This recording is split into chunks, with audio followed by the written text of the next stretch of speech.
साथियों नमस्कार, मैं प्रवीण आपका आज फिर से अपनी इस वीडियो क्लास में स्वागत करता हूं।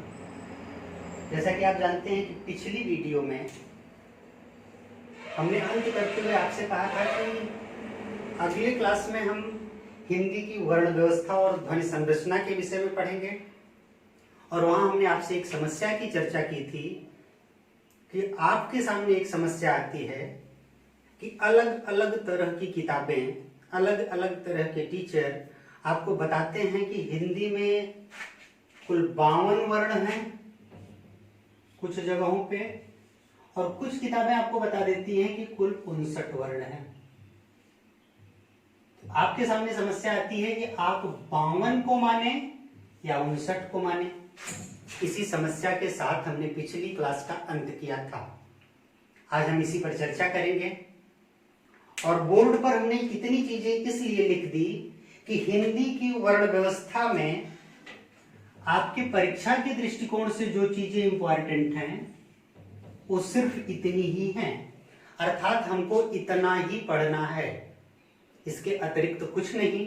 इसलिए मैं आपसे आशा करता हूं कि आप हिंदी की ध्वनि संरचना या वर्ण व्यवस्था को पढ़ने से पूर्व ये अपनी नोटबुक में आप लिख लेंगे, जिससे आपको सहूलियत हो कि आपको सिर्फ इस टॉपिक में इतना ही पढ़ना है, इससे अलग कुछ नहीं।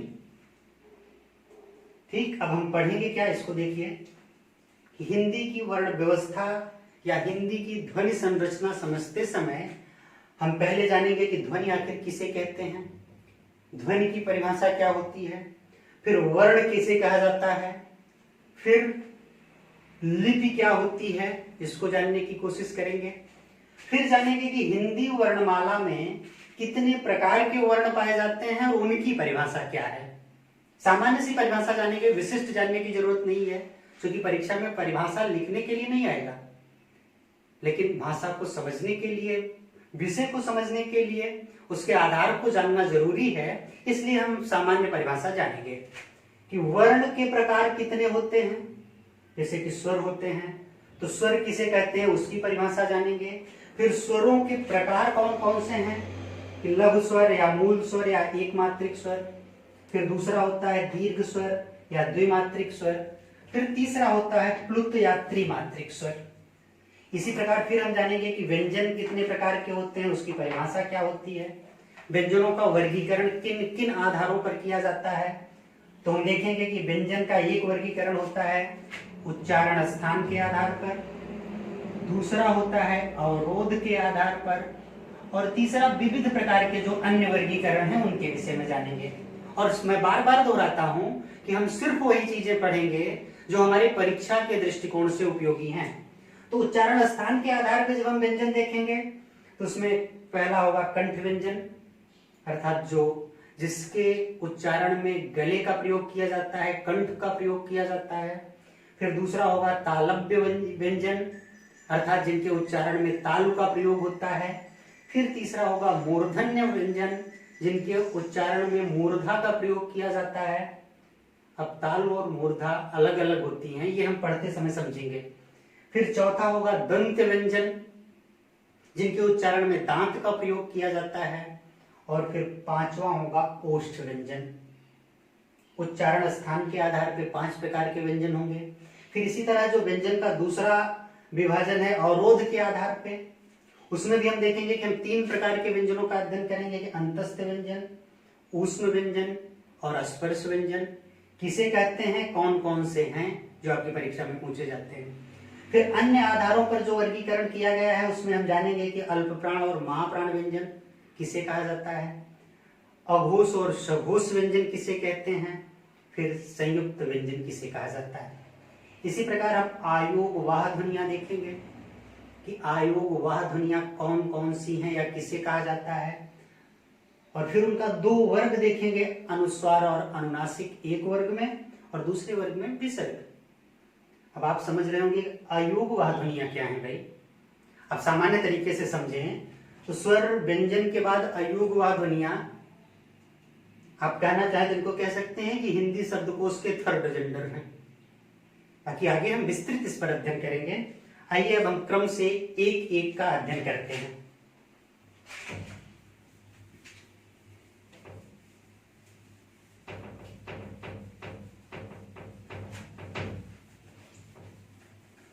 अब हम पहला जानेंगे कि आखिर ध्वनि किसे कहा जाता है। वैसे तो ध्वनि भौतिक विज्ञान का टॉपिक है, या कहें कि भौतिकी की विषय वस्तु है। क्योंकि हम पढ़ते हैं जब भौतिकी में, तो ये कहते हैं कि ध्वनि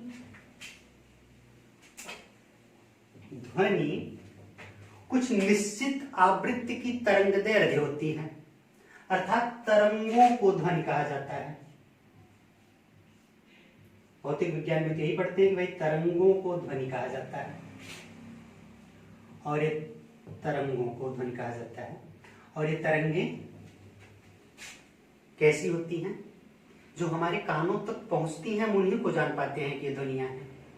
इसीलिए हम ध्वनियों का विभाजन भी करते हैं, और भौतिकी की विषय वस्तु है, वहां नहीं जाएंगे। लेकिन 3 प्रकार की ध्वनियां आप पढ़ते हैं: श्रव्य ध्वनि, अपश्रव्य ध्वनि, पराश्रव्य ध्वनि। श्रव्य मतलब जो सुनाई पड़ती है, अपश्रव्य मतलब जो नहीं सुनाई पड़ती है, पराश्रव्य मतलब जो हमारे कानों की क्षमता से ज्यादा है। तो हम जानते हैं कि 20 हर्ट्ज से लेकर 20,000 हर्ट्ज तक की ध्वनियां क्या हैं? श्रव्य हैं। फिलहाल वो हमारा विषय वस्तु नहीं है, वो आपको भौतिकी के शिक्षक आसानी से और अच्छे तरीके से पढ़ाएंगे। लेकिन हम तरंगों को ध्वनि कहते हैं। अब तरंगों को तो ध्वनि कहते हैं, तरंगे होती क्या हैं इसको भी आप जानिए। तरंगे होती हैं एक प्रकार का कंपन। अब फिर वही बात आई कि हम भौतिकी में पढ़ते नहीं कि तरंगे इसी तरह का कंपन होती है ना, इन्हीं तरंगों को हम ध्वनि कहते हैं। और वह ध्वनि जो हमारे कानों तक पहुंचती है, अर्थात वह तरंगे जो हमारे कानों तक पहुंचती हैं। और तरंगों को हम जानते हैं कि आवृत्ति के रूप में चलती है ना, तो यही अर्थात वो आवृत्ति जो हमारे कानों तक पहुंचती है, उसी को ध्वनि कहते हैं। यहां तक बात समझ में आ गई ना? तो ध्वनि की साधारण सी परिभाषा है, जैसे कि मैं इस पर आवाज कर रहा हूं, कट कट कट, ये आवाज आपके कानों तक पहुंच रही है, तो ये ध्वनि है। तो ध्वनि की परिभाषा सिर्फ हमारे लिए इतना जानना है कि वे तरंगे या वे आवृत्तियां या वे कंपन जो हमारे कानों तक पहुंचते हैं, उसको ध्वनि कहा जाता है। बात समझ में आ गई? अब हम वर्ण किसे कहते हैं ये जानने की कोशिश करेंगे।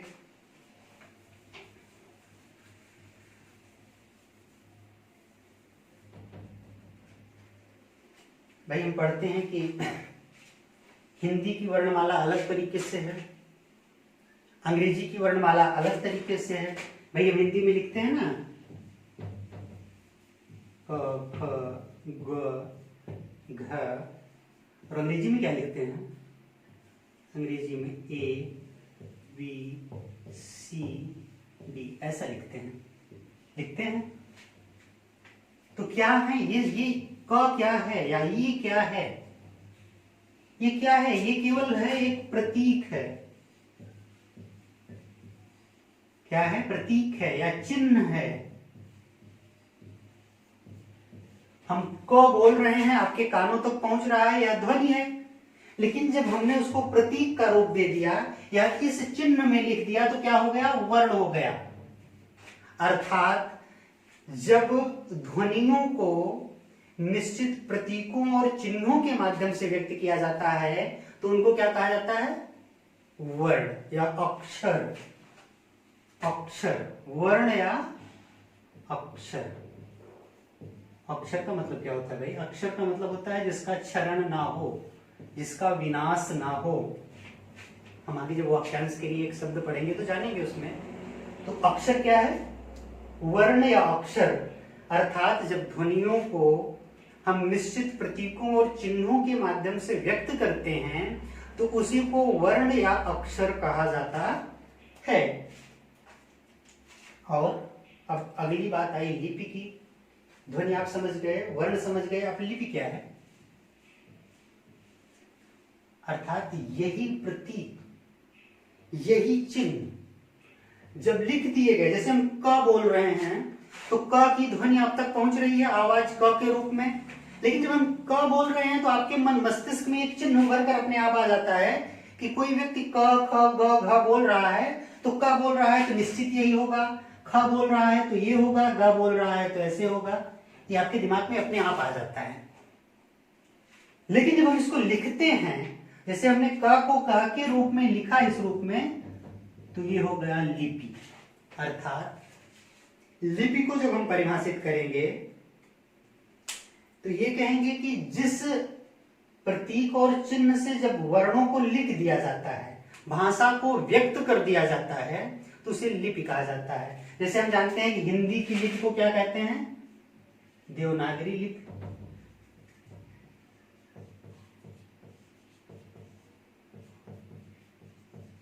ये हिंदी की लिपि है ना, हिंदी इसी लिपि में लिखी जाती है। अर्थात वर्णों का लिखित रूप लिपि क्या है? वर्णों का लिखित रूप लिपि है। जैसे हम जानते हैं कि देवनागरी लिपि हिंदी की है। अंग्रेजी की क्या है?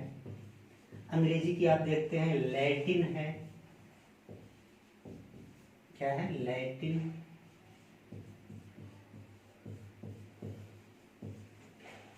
तो आपने समझा कि ध्वनि अर्थात वह तरंग या कंपन जो हमारे कानों तक पहुंचती है ध्वनि कहलाती है। जब ध्वनियों को किसी निश्चित प्रतीक या चिन्ह के माध्यम से व्यक्त किया जाता है तो उसे वर्ण कहा जाता है, और वर्णों का लिखित रूप ही लिपि कहलाता है। तो ध्वनि, वर्ण और लिपि तीनों आपस में एक दूसरे से जुड़े हुए हैं। बात समझ में आ गई? अब हम अगले टॉपिक की तरफ बढ़ते हैं कि वर्णों का वर्गीकरण क्या है, अर्थात वर्ण कितने प्रकार के होते हैं। और चूंकि हम सामान्य हिंदी पढ़ रहे हैं तो इसलिए जानेंगे कि सामान्य हिंदी का वर्गीकरण, सामान्य हिंदी में वर्णों का वर्गीकरण जो आपने लिखा भी है।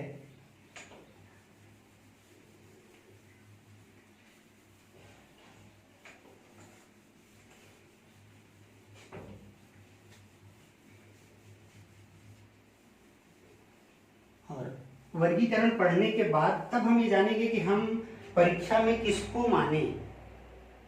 52 वर्ण हिंदी वर्णमाला में होते हैं कि 59 वर्ण, ये हम वर्गीकरण पढ़ने के बाद जानेंगे। आप देखिए, हमने पढ़ा था कि पहला वर्ण क्या होगा हिंदी का। जब वर्गीकरण करेंगे, वर्णमाला का वर्गीकरण करेंगे, तो हमने देखा था कि इसमें 3 चीजें होती हैं: स्वर, व्यंजन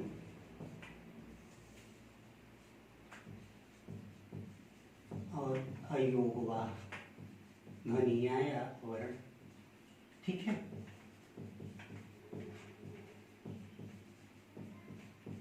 अब आप देखिए स्वर, हम एक एक का अध्ययन करेंगे। तो स्वर किसे कहते हैं, हमको ये जानना होगा कि स्वर किसे कहते हैं। अभी तक हमने जाना कि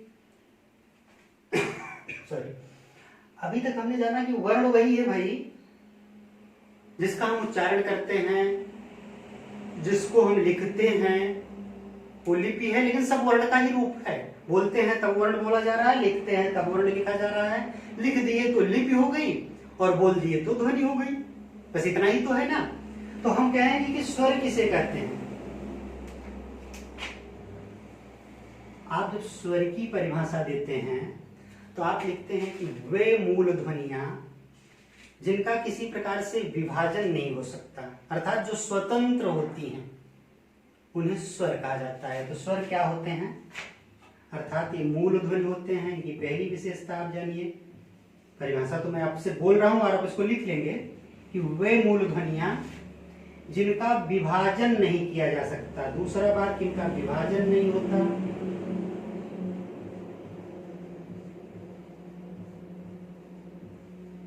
विभाजन नहीं होता। और जिसका विभाजन नहीं होगा वो कैसा होगा भाई, स्वतंत्र होगा। अर्थात ये स्वतंत्र होते हैं। 3 बातें आपको स्वर की परिभाषा में याद रखनी होती हैं कि मूल ध्वनियां हैं जिनका विभाजन नहीं होता है और ये स्वतंत्र होती हैं। स्वतंत्र का मतलब क्या हुआ? स्वतंत्र का मतलब ये हुआ कि इनके उच्चारण के लिए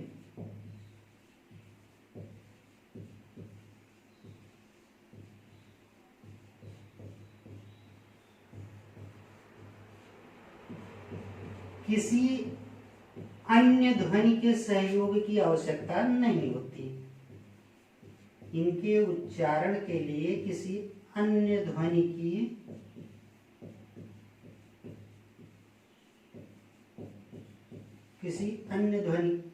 के सहयोग की जरूरत नहीं होती। ठीक,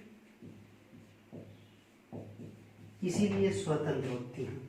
भाई स्वतंत्र कौन होगा? आप स्वतंत्र हैं। अगर आपके गार्जियन आपको पढ़ने के लिए सुविधाएं दे रहे हैं या आपकी जरूरतें पूरी करने के लिए धन मुहैया करा रहे हैं तो आप स्वतंत्र हो सकते हैं। उस धन की एवज में आप पे तमाम तरह की बाध्यताएं हैं।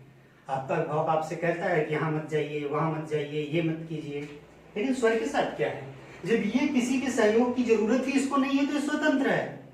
इसीलिए कहा जाता है कि वे मूल ध्वनियां जिनके उच्चारण के लिए किसी अन्य ध्वनि के सहयोग की जरूरत नहीं होती उनको स्वर कहा जाता है और इसीलिए स्वतंत्र होते हैं।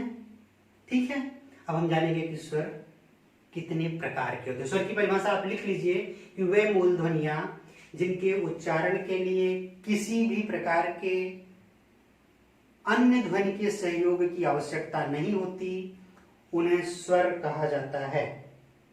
ठीक, अब हम स्वर के प्रकार जानने की कोशिश करेंगे।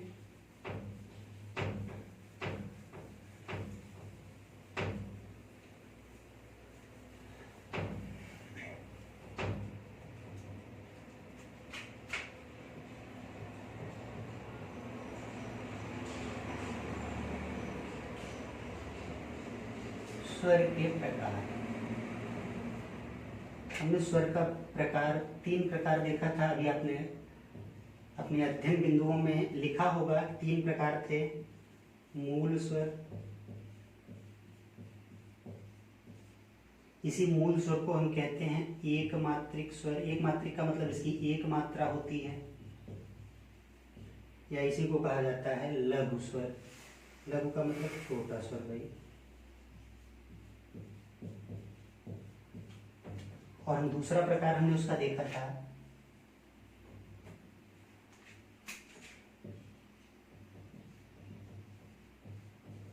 द्विमात्रिक स्वर।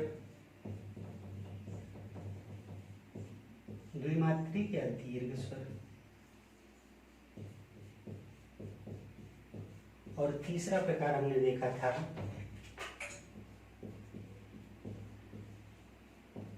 त्रिमात्रिक स्वर, या इसी को कहते हैं संयुक्त स्वर, या इसी को कहते हैं प्लुत। ठीक, आपने ये तीनों भी देखा था। तो हम एक एक का देखेंगे कि मूल स्वर क्या है, आखिर इनको मूल कहा क्यों जाता है। मूल स्वर का तात्पर्य है कि वे स्वर जिनमें कोई विभाजन नहीं हो सकता, मतलब उनको आप अलग करना भी चाहें तो नहीं कर सकते, इसीलिए उनको मूल स्वर कहा जाता है। मूल स्वर का तात्पर्य क्या हुआ कि वे स्वर जिनका किसी भी प्रकार से विभाजन नहीं हो सकता उनको मूल स्वर कहा जा सकता है, कहा जाता है, सकता नहीं है। तो मूल स्वर कौन कौन से हुए? परिभाषा आप लिख लीजिएगा कि वे स्वर जिनका किसी भी प्रकार से कोई विभाजन नहीं हो सकता, आप चाहकर भी उनको अलग नहीं कर सकते, उसके खंड नहीं कर सकते, उसको मूल स्वर कहा जाता है। अब मूल स्वर में कौन कौन से हैं? और भी आप अलग कर सकते हैं, इसके 2 भाग कर सकते हैं नहीं, इसलिए कहा गया मूल स्वर है ये। दूसरा ई, ऊ और री। क्या हो गया? अर्थात मूल स्वरों की संख्या कितनी है भाई? इनकी संख्या टोटल है 4। यहीं से हम गिनते हुए चलेंगे ना कि हिंदी वर्णमाला में कुल कितने वर्ण हैं, ऐसे गिनते रहेंगे तो आगे गिन ले जाएंगे। तो मूल स्वर अर्थात वे स्वर जिनके खंड नहीं किए जा सकते मूल स्वर कहे जाते हैं। आपने स्वर की परिभाषा पढ़ी थी कि जिनके उच्चारण के लिए किसी अन्य ध्वनि की जरूरत नहीं पड़ती स्वर कहलाते हैं। उसमें भी मूल स्वर उन्हें कहते हैं कि जिनका खंड न किया जा सके, जिनका विभाजन न किया जा सके। द्विमात्रिक स्वर या दीर्घ स्वर, नाम से ही आप देख रहे हैं कि द्विमात्रिक का मतलब कि जब एक ही मूल स्वर 2 बार मिल जाता है तो उसे द्विमात्रिक कहा जाता है या दीर्घ कहा जाता है। आगे आप संधि भी पढ़ते हैं तो संधि इसी नियम के अनुसार चलती है ना। जो संधि में दीर्घ संधि है उसका नियम यही है कि जैसे आप दोनों आ को 2 बार आपने मिलाया, मूल स्वर वाले जो इसको आप छोटा आ बोलते हैं, इसको 2 बार मिलाया तो क्या बन गया। इसी तरह ई को मिलाया 2 बार तो बड़ी ई बनी। इसी तरह ऊ को मिलाया तो बड़ा ऊ बना। और इसी तरह आप री को भी मिलाते हैं। मैं री को अलग कलर से लिख रहा हूं इस वर्ग में, तो क्यों, तो ये बड़ी री बन जाती है ऐसे। लेकिन इसको आप एक बॉक्स में लिखेंगे। बॉक्स में इसलिए लिखेंगे कि वर्तमान हिंदी में, जिसे आप सामान्य हिंदी कहते हैं, इस री का प्रयोग नहीं होता है, ना के बराबर होता है। कहीं बहुत तो संस्कृत निष्ठ हिंदी लिखी जा रही हो तो भले इस री का प्रयोग हो, बाकी नहीं हो रहा है, नगण्य प्रयोग है। इसलिए द्विमात्रिक स्वरों की संख्या हम कितनी मानते हैं सामान्य प्रयोग के दृष्टिकोण से, तो भाई 1, 2 और 3 हो गए। और इसको भी जोड़ लेंगे तो होंगे 4। एक ये भी हो जाएगा तो 4 हो जाएगा। लेकिन अब यही से हम गिनेंगे ना कि आखिर 52 और 59 कैसे कैसे आते हैं। जो लोग 52 बताते हैं वो 52 क्यों बताते हैं, जो 59 बताते हैं वो 59 वर्ण क्यों बताते हैं। तो आपने देखा एक अंतर यहाँ आ रहा है, 52 और 59 का अंतर यहीं से घटना बढ़ना शुरू हो गया है। आगे जब आयोग वह दुनिया तक हम पहुंच जाएंगे तो सारी चीजें समझ में आ जाएंगी। 3 + 1 4 ये भी हो गए। अब भाई फिर ये क्या बचा, त्रिमात्रिक और संयुक्त, ये भी तो होता है।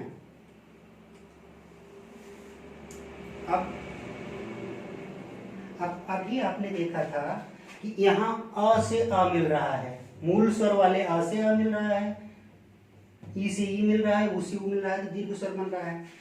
अब क्या होगा, जब 2 भिन्न स्वर में, संयुक्त की बात हो रही है भाई, जब 2 भिन्न स्वर मिलते हैं तो किसी नए स्वर का निर्माण हो जाता है।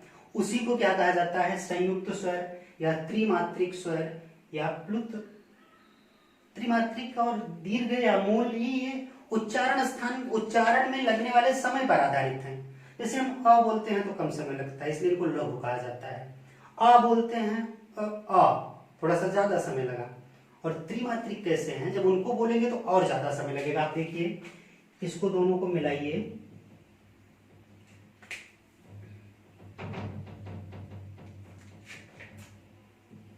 जैसे आप अ को ई से मिला देंगे तो क्या बन जाएगा, ए, ठीक है। इसी तरह अब ए अ से मिलेगा तो ऐ। इसी तरह आ को जब छोटे ऊ से मिलाएंगे तो बनता है ओ। और इसी तरह जब आ को ओ से मिला देंगे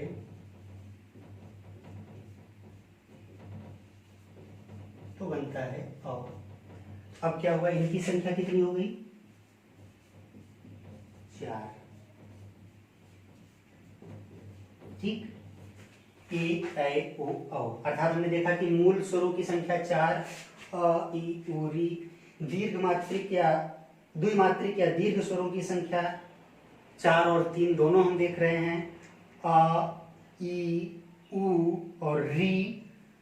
और त्रिमात्रिक या संयुक्त या प्लुत स्वरों की संख्या हम देख रहे हैं 4 ए ऐ ओ औ। तो आपके हिंदी वर्णमाला में अब स्वरों की टोटल संख्या कितनी हो गई? 4 4 8। यहां तो भाई कंफर्म है, यहां हम 3 माने कि 4, यह संकट हमारे सामने है। तो हमने कहा कि बड़ी री का प्रयोग अब लगभग लगभग बंद हो चुका है, पूरी तरह से तो नहीं, लेकिन नगण्य प्रयोग हो रहा है। इसलिए हम स्वरों की संख्या प्रयोग के दृष्टिकोण से और सामान्य हिंदी में विशेष रूप से तो हम कितना मान लेंगे? 11। 4 4 8 और इस 3 को ही मानेंगे। तो कितने स्वर हुए? कहां गया भाई स्वर? ये है। तो कुल कितने स्वर हुए? 11। सामान्य हिंदी के दृष्टिकोण से 11। और अगर हम वर्तमान में मानिए भाई, वर्तमान में कहेंगे तो 11, लेकिन अगर हम पूर्व में इसको देखेंगे तो स्वरों की संख्या हो गई 12। ठीक है, एक यहां बढ़ा है, 52 से एक बढ़ा है 53 की तरफ, या जो 59 वाले हैं उनकी तरफ। भाई ये कम है, तो जाहिर सी बात है कि जहां स्वरों की संख्या कम होगी तो कम में ही जोड़ी जाएगी। ये अधिक है, इसकी तरफ एक बढ़ा है, यही जोड़ के लोग 59 करते हैं। तो आप समझ गए, मेरी समझ से स्वर में किसी तरह का संदेह आपको नहीं होगा। और अगर है तो आप अपनी किसी भी समस्या को, व्यक्तिगत समस्या हो, पढ़ाई के दृष्टिकोण वाली ही, तो ये नंबर है 9305 606868। इस पर व्हाट्सएप करके पूछ सकते हैं। ठीक, हम अब बढ़ेंगे व्यंजन की तरफ।